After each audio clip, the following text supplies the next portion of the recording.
Welcome back to New Rockstars. I'm Erik Voss, and this is a breakdown of The Mandalorian Season 3, Episode 8, Chapter 24, the season finale. I'm gonna break down all the Star Wars Easter eggs and details you missed in this finale and where everything's headed next in Ahsoka. Subscribe to my new channel, The Deep Dive, where this Friday will be my analysis of Guardians of the Galaxy, and you can support this growing network by grabbing something from our merch store, nerdriot.shop, like our 89P13 Rocket Science tee. Okay, this finale episode opens on Mandalore, where Axe Woves is blasting through storm clouds into the upper atmosphere, just getting hammered with rain, which I like to think accounts for a metaphorical living waters baptism. Because boy oh boy, did Axe Woves really prove us wrong with anybody who thought he might have been another spy. No, our man is a hero. And when he was plunging that light cruiser down on Moff Gideon's base, he was totally aiming for the bushes because there goes my hero! Axe's communication with Bo-Katan cuts out a recurring issue on Mandalore this season. We thought because of storm formations, but in reality, more likely a signal emitted by Moff Gideon's base to keep his operation secret, which is why he only was able to bypass it with a call to Elia Kane last episode. Bo-Katan orders Axe to use his capital ship as a decoy, which he does, making its red mythosaur paint job a perfect target in retrospect, but really it is Axe's idea to plunge Moff Gideon's former light cruiser back into the base, making it a perfect circle to bring an end to Moff Gideon's insanity. And I like to think of this as Axe Woves' holdo maneuver, an axe, and my axe. Bo-Katan and Cascareves escape the Beskar commandos by detonating a charge, but Bo does a pretty cool move of thrusting forward while pivoting midair to get off a few final shots against the commandos. By the way, this white Beskar armor looks similar to the non-Beskar armor worn by the First Order stormtroopers, so maybe Brindle Hux will rip off Moff Gideon's designs, but use a cheaper material. Din Djarin breaks free from custody, and I love how they mix in Ludwig Göransson's flute every time he activates with a cool move. In general, I just love the sound mixing of the scene. Every punch and block clangs with the sound of Beskar against Beskar. Din Djarin snatches a Beskar blade from the commando's boot, and knowing that it's made of Beskar, uses it to block a blaster bolt from the other one. Grogu, riding in IG-12, saves him. No. Of course, Taika Waititi's voice coming back there, and I just love that Grogu is using a free hand to smash that no button over and over to scream at the commando. Grogu uses Bacta spray, the same healing fluid that's in the Bacta tanks. This was sprayed by IG-11 on Din Djarin in the season 1 finale, that was chapter 8, and brought back again to heal Mando in chapter 5 in the Book of Boba Fett. This finale is titled The Return, and in addition to being the return for the Mandalorian people to their home planet, finally rid of the curse of Moff Gideon, and the return of life to the planet after centuries of civil war, it's also a return to form for the series as a whole, back to those pre-Darksaber days of a lone wolf and cub partaking on episodic adventures. Many of us last week definitely overthought chapter 23's episode titled The Spies to mean there might have been another traitorous Mandalorian working with Moff Gideon and Elia Kane, someone like the Armorer or Axe Woves, but no. And honestly, it's a relief to see these Mandalorians working together and not having to justify a bizarre twist that would have contradicted their actions up until now. But one interpretation that I really liked, a theme undercurrent discussed by my buddy Ryan Airy over at Screen Crush and many others online, is that the spies of the title parallel the 12 spies Moses sent out to scout the land of Canaan to find a new home for the Israelites in the Old Testament. At the start of the season, when we translated that Book of Exodus Easter egg on the tablet that was found on Mandalore, I speculated that Din Djarin, Grogu, and Bo-Katan reflect figures like Moses, who led the Israelites out of Egypt, or Joshua, Moses' successor, who led them to the Promised Land. Those 40 years wandering the desert were incredibly important because they better inform us as we suffer and stumble through our lives. And it was God's will that Moses' generation die before Joshua could enter the Promised Land so that the sins of the past generation would be fully wiped away. Moses was an important leader, of course, but he had to pay that price and allow his descendants to inherit his dreams, as all parents and elders must do. Now, one visual contrast I love this episode is how Bo-Katan's Mandalorian scouts escape the caves by thrusting upward, followed immediately by a cut of Moff Gideon's TIE interceptors hanging like bats, dropping downward. It sets up a race to the capital ship that keeps the tension up and frames this episode around an amazing aerial battle that's just undeniably fun to watch. Moff Gideon tracks Din and Grogu through a map of his base. On the left, Aurebesh translates to East Wing. In the upper middle, that's serve, then room, server room, and then to the right, in smaller text, that's communication something. That's probably where he's sending out this signal jammer from. Din Djarin radios to R5 to scomp into the base, referring to the scomp linking that he does later, just like R2-D2 does on the Death Star in A New Hope. I love R5's worried sigh. And Mando responds, "Sorry, I don't speak binary." Yes, binary is the Indian-verse term for droid speak that we hear spoken by astromechs, but I guess Mando understands everything R5 says after this just via context. As Grogu follows Mando, notice he spins the IG-12 droid head around 360 degrees using that IG droid capability to see behind his back, and in all directions. R5 uses jet thrusters, like the ones R2-D2 first showed off in Attack of the Clones, and I like how he first wheels up to the edge as if the poor guy might want to give himself a chopper push, but it's just to nervously look over the edge because he cannot help it. From being the same red astromech with the busted motivator who led to R2-D2 going to Luke and Uncle Owen, I just love how important a path R5 has been given. Axe Woves so smoothly lands on that light cruiser and doesn't break his sprint, shouting at all the others to clear the bridge, and thank God, because when they land on those gauntlets and those gauntlets drop below the cloud layer, the camera stays on the clouds and it's literal seconds before the TIE interceptors and bombers rise up through it. Director Rick Famuyiwa and editors Jeff Siebenik and Rachel Goodlett-Katz do an amazing job intercutting rapidly throughout this episode to elevate the tension so that in moments like this, when we stay on the cloud layer for a full 17 seconds, we understand how critical all of that timing was. Axe Woves rigs up the light cruiser's cannons to operate them from the captain's chair, basically doing all 6 parts of Smuggler's Run on your own. Good luck with that. But if you look closely, he shoots one TIE interceptor's wing askew, and we follow that interceptor from above as it skids along the light cruiser's hull until its wing rips off and it rolls and crashes right before the bridge. A crash shown from a mounted camera point of view of the interceptor in front of it. We're just seeing some great dogfight cinematography here. But my favorite sequence of the episode is Din Djarin working his way through that barrier shield path. These barrier shields looking like the ones that Darth Maul and Qui-Gon and Obi-Wan fought through on Naboo and Phantom Menace. But here there are 4 levels, and it's structured kind of like a video game or a literal gauntlet challenge, with each level getting increasingly difficult. Stage 1. Mando relies on surprise to steal one of their blades, and he stabs through the gaps of their armor. Then he uses the shield in the back of the first commando to block the blaster shot, and then he flings the blade into the neck. But that guy drops down into hell, so he loses the knife. At this point, all the commandos see Mando coming, so he's lost the element of surprise, and these next commandos have their prods ready. But as with the knife, Mando uses the weapons he steals from each stage to help him through the next one. So stage 2, Mando ping-pongs between them, but like a wrestler using elastic ropes to gain momentum, he uses that momentum to spring forward and knee the first one in the head. On to stage 3, these commandos saw how Mando stole the prod, so now they have their shields up. Mando's able to prod one of them in the foot to knock him down, and then he snatches that one's blaster. Now during all this, R5 is spotted by a mouse droid who sounds a siren, and actually sounds like R5 says, "Ay, ay, ay." But in that delayed time Mando has on stage 3, the blaster fire is producing so much smoke that it creates a literal smoke screen, and when that 4th shield opens, stage 4, Mando has regained the element of surprise, and he slides past them to grab the blaster, and he uses these 2 commandos' shock that one man could bring down a full hallway of them to confirm their greatest fears. So with all these stages cleared, notice how Mando has red light from above, looking just like that red light that is reflected on his chrome dome in the opening Lucasfilm fanfare of every episode this season. And then R5, now swarmed by mouse droids, jets away, knocking one of them off the ledge as he departs. So they enter this tank room that we saw last episode, and we learn that the shadowy figures that Moff Gideon passed are not Snoke Strandcasts, but rather clones of Moff Gideon himself, which is why last episode he said, "And the most impressive improvement is that it has me in it."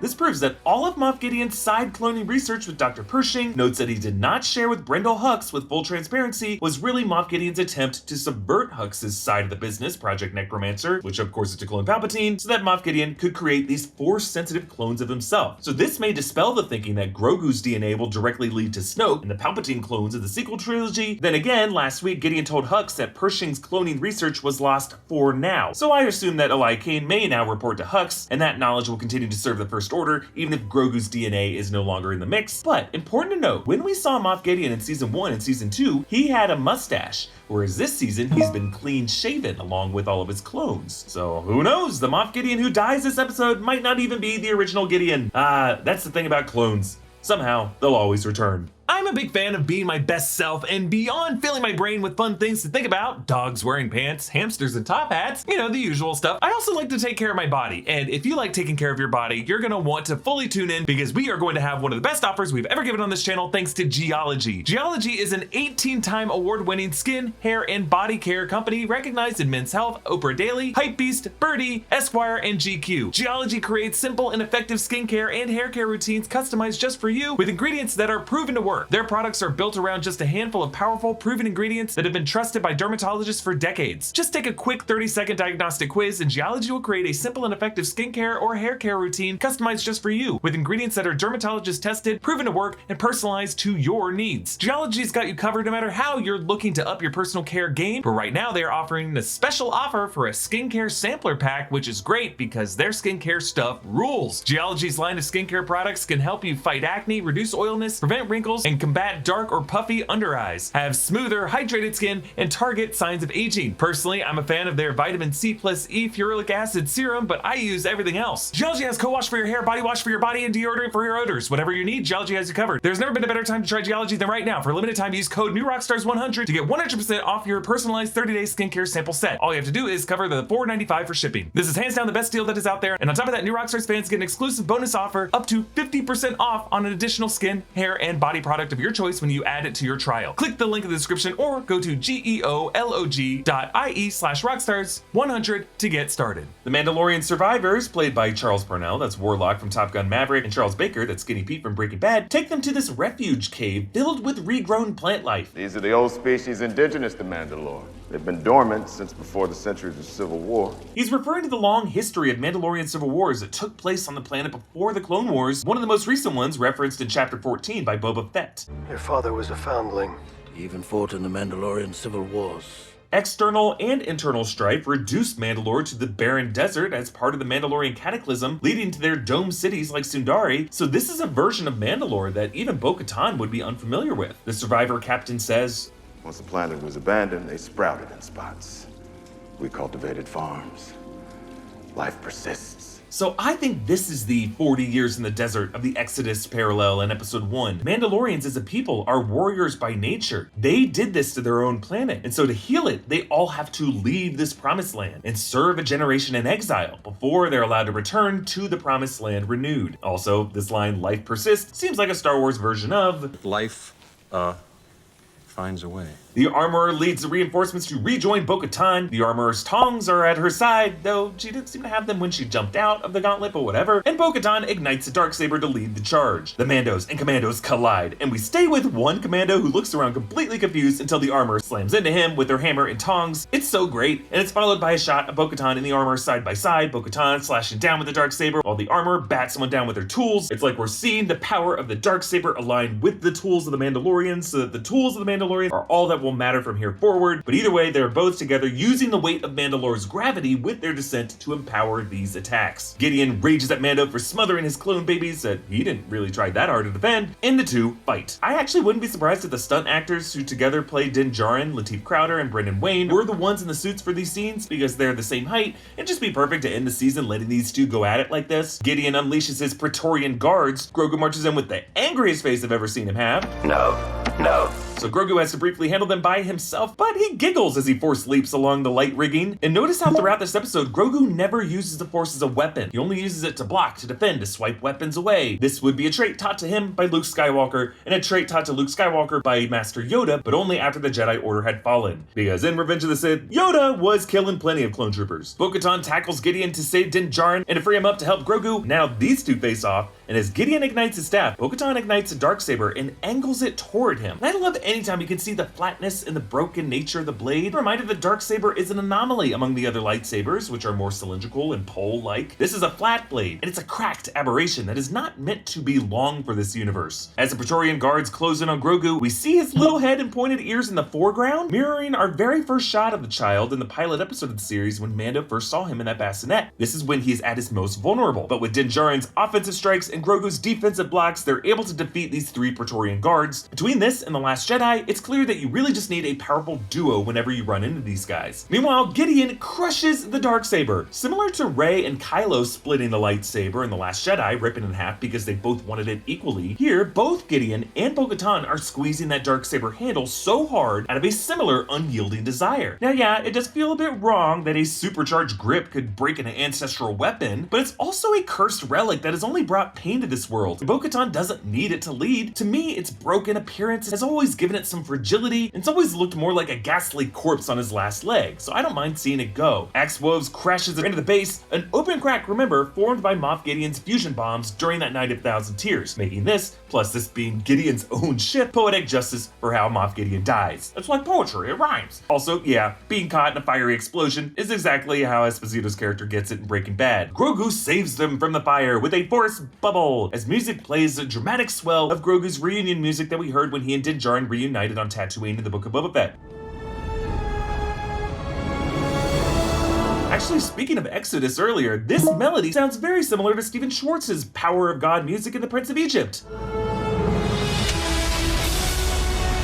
Our little Moses here, instead of parting the Red Sea, is miraculously manipulating nature in a similar way with fire, saving them in a similar move to Kanan Jarrus' sacrifice save in Rebels. So we circle back to the opening scene of the season, the Mandalorian baptism ritual for Ragnar Vizsla. It was interrupted before, now completed in the living waters. Thank God the ferocious beast at the bottom of these waters didn't come up to interrupt it here. All the Mandalorian houses are represented by their banners. On the far left, the branch with the red plumage of House Vizsla, and on the far right, the animal face in white on a red banner of House Eldar. There's also a ring-shaped sigil on a yellow banner towards the left side that kind of looks like the Crusader sigil. Whereas before, this chamber was shrouded in darkness that no one could see on Disney+, now it's lit with lanterns, gone from ruins to a proper temple. Despite customarily going helmets off everywhere, Bo-Katan and the Night Owls watch his ceremony respectfully with their helmets on. Ragnar completes the baptism and Din Djarin presents Grogu to be added to the song, but since Grogu cannot speak, Din Djarin adopts Grogu as his son so that he can be his Mandalorian apprentice named Din Grogu. Grogu looks down into the water, but whereas before it was dark and murky, now it is illuminated and clear as the clouds have lifted over Mandalore and its depths are no longer threatening, but a source of inspiration. Grogu connects with the Mythosaur, setting up a possible future where these two can meet. The smallest Mandalorian and the biggest one. Bo-Katan reignites the Great Forge using a torch handed to her by the armorer, a torch that, it might just be me, but it looks like it might have been made from the handle of the broken Darksaber, which would be perfect, because formerly a weapon brandished to declare rule over Mandalorians, now a beacon of light to spark their eternal flame of a new generation. And overall, this forge looks like it has 4 big columns, cylindrical, almost like giant lightsabers with kyber crystals burning from the middle, but here an instrument of growth instead of an instrument of division and death. Din Djarin and Grogu return to the New Republic pilot bar, where once again it's filled with Easter eggs.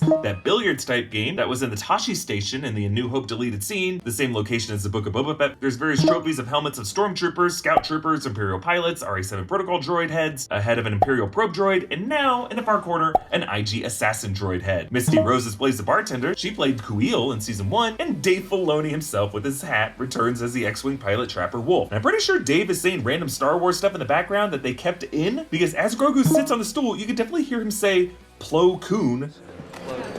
Jedi Master Plo Koon is obviously super important to Filoni. He's the one who trained Ahsoka Tano at a young age. He was a great pilot. Plo Koon was a cover story for Luke Skywalker's cameo in the season 2 finale, and a Plo Koon mask showed up as an Easter egg in Andor. Mando tells Carson Teva that he's up to work contract gigs to help him patrol the Outer Rim, setting up the episodic adventures that they'll go on in season 4, and he asks as payment the IG droid head, because since they stopped manufacturing this would be one source of the chip that they need to repair IG-11, which is what Mando does when he returns to Navarro, gets some help from those Anzellans, and resurrects IG-11 as Marshal of Navarro. That was a job Greef Karga asked Mando to do at the start of the season, and IG-11 has red plating matching Greef's robes and the plating of Axe-Wove's redesign of the ship. The episode ends on Din Djarin's new homestead, a tree and a pond in the front yard, as Grogu levitates a frog as he did with Luke Skywalker in the Book of Boba Fett chapter 6. He does not eat the frog though, he just plays with it. Our final shot is a Lucasfilmy iris out edit, framing this father and son together in a little bubble. If the Mandalorian wants to move on from these characters as the focal ones and instead bring them in every once in a while, this would be a fitting final shot for them. But I think it's important that we see a tree here, because trees are super important not just to the Jedi religion, but to all religions. When I say Jedi, I'm not talking about the way their creed got bastardized and politicized over the years, but the more natural approach that